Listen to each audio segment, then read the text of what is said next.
तो दिल्ली लॉकडाउन पर न्यूज़ 24 की मेगा कवरेज जो आप लगातार देख रहे हैं। अस्पताल, मार्केट और बॉर्डर पर कितना ऑर्डर फॉलो हो रहा है, ये हकीकत हम आपके सामने रख रहे हैं। 6 तस्वीरें एक बार फिर से आपके सामने, और बिना देरी किए अब सीधे आपको लिए चलते हैं। प्रभाकर मिश्रा का रुख कर लेते हैं, गाजियाबाद दिल्ली बॉर्डर पर वहां पर मौजूद हैं। प्रभाकर, आपके पास आते हुए, जिन लोगों को ट्रेन बस नहीं मिल रही है वो पैदल ही जा रहे हैं अपने घर, बॉर्डर पर क्या हाल है?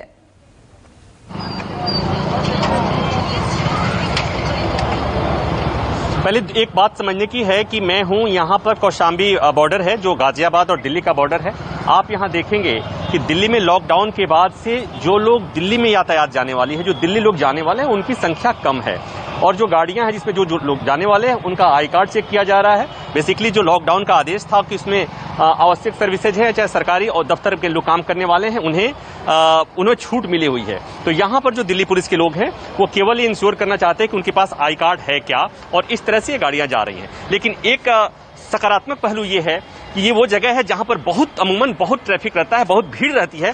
फिलहाल यहां पर कोई ऐसी भीड़ नहीं है। वो इसलिए भीड़ ज्यादा रहती है कि NH24 पर किसान आंदोलन चल रहा है और वहां पर वो रास्ता बंद होने के चलते अभी दिल्ली जाने के लिए ये सबसे मुफीद रास्ता है, तो यहां बंद है। दूसरी बात, जैसा आपने सवाल किया कि जो कल तस्वीरें दिखी थी आनंद विहार की, उस तरह की दुखद तस्वीरें आज नहीं दिख रही हैं। लोग हैं लेकिन कम हैं।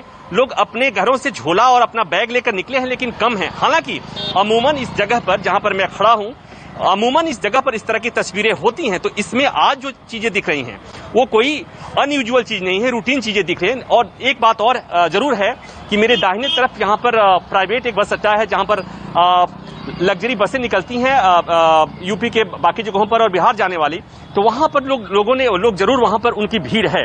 लेकिन जो यहाँ पर जो कल तस्वीरें दिख रही थी, जो डरावनी तस्वीरें दिख रही थी और लग रहा था कि जो पिछले साल का वाकया है वो दोहराया जाएगा या दोहराया जा रहा है, उस तरह की तस्वीरें नहीं है। वो डरावनी तस्वीरें फिलहाल यहाँ नहीं दिख रही हैं। यूजुअल सा, आज की सुबह यूजुअल सा है और लोग निश्चित तौर पर लोग सड़कों पर हैं लेकिन कम हैं। और जैसा मैंने कहा कि आनंद विहार बस अड्डे से यहाँ से उत्तराखंड, उत्तर प्रदेश की बसें जाती हैं, यहाँ से कुछ बिहार के लिए भी बसें जाती हैं। यहाँ बस अड्डा भी है, यहाँ रेलवे स्टेशन भी है। तो उस लिहाज से उतनी ही भीड़ है, या यूं कहें कि नॉर्मल भीड़ है। तो हम इस नतीजे पर हम पहुंच सकते हैं कि जो रात की तस्वीरें थी वो डरावनी थी। और यहाँ कुछ पुलिस वालों से मेरी बात हो रही थी जो रात में ड्यूटी कर रहे थे, तो वो लोग ये चिंता जता रहे थे कि जो तस्वीरें दिख रही थी वो पिछले साल के लॉकडाउन की याद ताजा कर रही थी। लेकिन अभी सुकून है। तो मैं अपने कैमरे से और अपनी आंख से जो मैं देख पा रहा हूँ कि यहाँ पर कम से कम कौशाम्बी दिल्ली के बॉर्डर पर, उत्तर प्रदेश और दिल्ली के कौशाम्बी बॉर्डर पर स्थिति फिलहाल मुझे नॉर्मल, राहत की बात है। प्रभाकर मिश्रा, ये राहत की बात है और सीएम ने कहा भी है लोगों से कि आप पैनिक ना हो। 6 दिन का ही है लॉकडाउन, मामलों को कम करने के लिए बड़ा कदम उठाया गया है। और दिल्ली के बाद मुंबई भी आपको लिए चलेंगे, वहां से संकेत पाठक इस वक्त आपको नजर आ रहे हैं, वहां का हाल बताएंगे। लेकिन पल्लवी, अब आपके पास आते हुए एक रिपोर्ट भी आपकी हमने देखी है और उसमें अस्पतालों के बाहर, आप मणिपाल हॉस्पिटल के बाहर मौजूद हैं और वहां काफी संख्या में लोग पहुंच रहे हैं, थोड़ा पैनिक भी नजर आ रहे हैं। अभी क्या स्थिति है वहां पर लॉकडाउन के पहले दिन?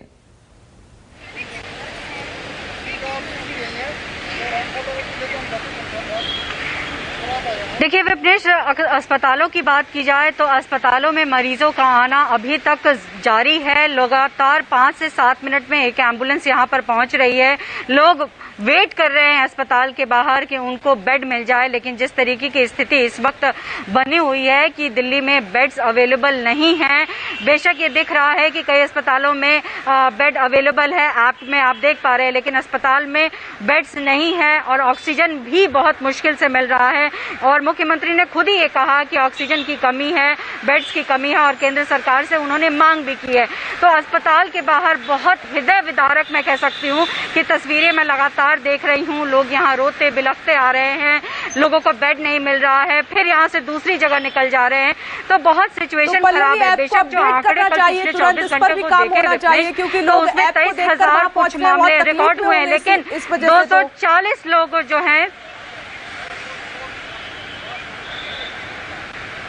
बिल्कुल, देखिए बिल्कुल इसको लेकर कार्रवाई भी की गई है राज्य सरकार की तरफ से, जो अपने ऐप के जरिए बेड दिखा रहे हैं और वहां जब जाने पर बेड नहीं दे रहे हैं, तो ऐसे कुछ अस्पतालों पे दिल्ली सरकार ने कार्रवाई भी की है। लेकिन जो सवाल ये है कि देखिए कल के जो 24 घंटे के जो रिजल्ट्स आए, पॉजिटिव केसेस आए, वो 23,000 कुछ मामले थे, लेकिन मरने वालों की जो संख्या थी वो 240 हो गई। ये बहुत बड़ी बात है कि 24 घंटे में, एक दिन में 240 लोगों की मौत हो जाती है। लगातार सरकार जो है कि राज्य सरकार कदम उठा रही है।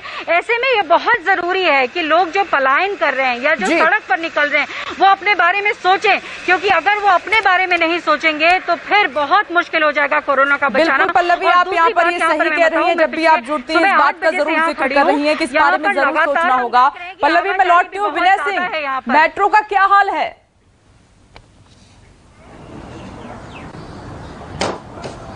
देखिए विपनेश, मैं मेट्रो का आपको बता दूं, हालांकि बाहर स्टेशन के बाहर हूं मैं इस समय, जो राजीव चौक मेट्रो स्टेशन है, ये स्टेशन के बाहर जरूर सन्नाटा पसरा हुआ है, लेकिन साथ साथ जो मेट्रो के सवारी हर आधे घंटे पर जो पैसेंजर्स आ रहे हैं, हम उनसे जानकारी ले रहे हैं, तो उनका कहना था जो ब्लू लाइन है, दरअसल राजीव चौक का ये मेट्रो स्टेशन है और ये बीच का ऐसा जंक्शन है जहां से गुड़गांव से आना हो, नोएडा से आना हो, गाजियाबाद से आना हो, कहीं से भी आना हो तो यहाँ बीच से होकर निकलना पड़ता है। लेकिन सबसे बड़ी बात है, जो लोगों का कहना है कि यहाँ पर जो ब्लू लाइन, खासकर ब्लू लाइन में जो लोग आ रहे हैं, उनका कहना था कि यहाँ पर किसी तरीके का सोशल डिस्टेंस, ब्लू लाइन में सोशल डिस्टेंस मेंटेन नहीं हो पा रहा है। वहां पर लोगों की भारी भीड़ है। उन्होंने अपने मोबाइल में हमें स्टिल फोटोग्राफ्स भी दिखाए, कहने लगे कि भारी भीड़ है और उस भीड़ की वजह से सोशल डिस्टेंस नहीं मेंटेन हो पा रहा है। वहीं जहां सरकार ने ये कहा था कि सिर्फ एसेंशियल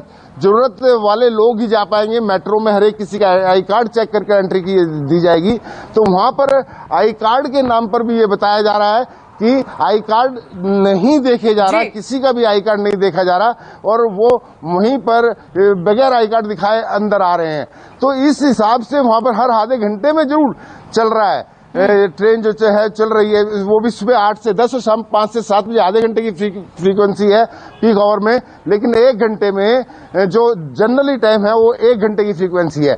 उसमें जब पैसेंजर आते हैं तो काफी सारी भीड़ हो जाती है और सोशल डिस्टेंस नहीं हो पाता है। तो कहीं ना कहीं ये कोताही देखने को नजर भी आ रही है कि जो लोग भीड़ आ रही है या विनय, मैंने भी बात की थी और फोन किया था डीएमआरसी को, उन्होंने कहा कि हम तो गाइडलाइंस बना रहे हैं और लोगों से अपील भी कर रहे हैं, लेकिन लोग बहुत लापरवाह बने हुए हैं। लोगों को समझना होगा, अब नहीं समझेंगे तो फिर कब समझेंगे। मैं लौट रही हूं आपके पास, लेकिन इस बीच आप मुंबई से संकेत पाठक को देख पा रहे हैं, लोकमान्य तिलक टर्मिनल के बाहर वो मौजूद हैं।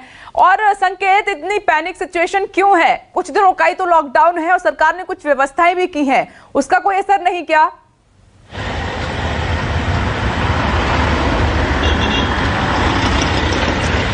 देखिए विपनेश, अगर मैं महाराष्ट्र की हालात की बात करूं तो ये दिन ब दिन बदतर होते जा रहे हैं और लोग यहां पर पैनिक हो रहे हैं, क्योंकि जिस तरीके से कोरोना के मामले बढ़ रहे हैं, लॉकडाउन 30 तारीख तक लगाया गया है। आगे ये बातें भी सामने आ रही कि और ज्यादा कड़े जो प्रतिबंध हैं वो भी महाराष्ट्र में और मुंबई में लगाए जा सकते हैं। यही वजह है कि लोग पलायन करने को मजबूर हैं। आपको मैं एक पीछे की तस्वीर दिखाने की कोशिश करूंगा। आप ये देखिए, ये एलटीटी स्टेशन के बाहर आप देखिए भारी तादाद में जो ऑटो टैक्सी हैं उससे लोग लगातार स्टेशन पहुंच रहे हैं और वो कोशिश कर रहे हैं कि किसी तरीके से उन्हें ट्रेनों में टिकट मिल जाए और वो अपने घर चले जाएं। बहुत सारे लोगों से इस दौरान हमने बातचीत की थी, उन सभी का कहना था कि उनके काम धंधे पूरी तरह से बंद हो चुके हैं। अब लॉकडाउन कितने दिनों तक चलेगा इस बात की भी कोई क्लियरिटी नहीं है। यही वजह है कि लोग लगातार पलायन करने को मजबूर हैं। वहीं दूसरी तरफ आपको बताऊं कि हर दिन करीब 60,000 से ज्यादा मामले महाराष्ट्र में सामने आ रहे हैं। मुंबई के हालात बिगड़ते जा रहे हैं, अस्पतालों में बेड नहीं है, ऑक्सीजन की कमी है। इस सबको देख के कहीं ना कहीं लोग डरे हुए हैं और इसी को लेकर अब जो महाराष्ट्र सरकार है उसके मुख्यमंत्री हैं उद्धव ठाकरे आज करीब 3:30 बजे एक कैबिनेट की बैठक भी करने वाले हैं और उसमें और ज्यादा कड़े प्रतिबंध लगाए जाएं और किस तरीके से इन सभी व्यवस्थाओं को सुचारू रूप से चलाया जाए उसके बारे में चर्चा होगी। क्योंकि जिस तरीके से दिल्ली और कई और राज्यों में लॉकडाउन लगाया गया है उसको देखते हुए महाराष्ट्र में भी और कड़े प्रतिबंध लगाए जा सकते हैं। इसको लेकर बैठक होने वाली है, लेकिन जो पलायन है वो रुकने का नाम नहीं ले रहा है। कहीं ना कहीं खौफ लोगों में देखा जा रहा है। जी तो आपने दिल्ली और मुंबई का हाल देखा कि क्या हाल है वहां पर लॉकडाउन के बाद। कुछ लोग अब भी लापरवाह हैं, ये खबर सामने निकल कर आई, जो कि बहुत हैरान और परेशान करती है। इसीलिए लोगों से लगातार हम अपील भी कर रहे हैं कि प्लीज जो सरकार की गाइडलाइंस है उनका पालन कीजिए, क्योंकि आपके लिए ये सख्त कदम उठाए जा रहे हैं। दिल्ली में लॉकडाउन का आज पहला दिन। आज सुबह सुबह गाजियाबाद और दिल्ली के कौशाम्बी बॉर्डर पर क्या हालात थे, देखिए संवाददाता प्रभाकर मिश्रा की रिपोर्ट आपको दिखाते हैं।